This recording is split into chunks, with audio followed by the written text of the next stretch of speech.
Thousands of new products are launched every year by companies all over the world. And one of the main questions that happens when a product comes out is why? Why does it exist? Why do I need it? What do I use it for? Well, I'm here today to explain to you why you might need the brand new three-legged thing Ultra Clamp. See, here's the thing about the Ultra Clamp. It's small, it doesn't weigh very much, and it's super strong.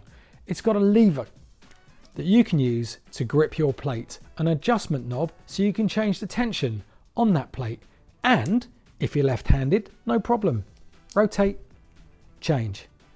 There's a 3/8 thread through the middle so you can mount it to any compatible device, whether that's a tripod or a monopod or a foot spreader or anything else that might just have a 3/8 thread on it.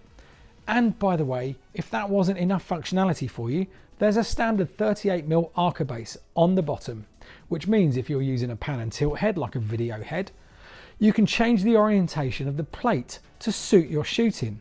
If you have an L bracket on a standard front to back video head and shoot vertical orientation for TikTok and Reels.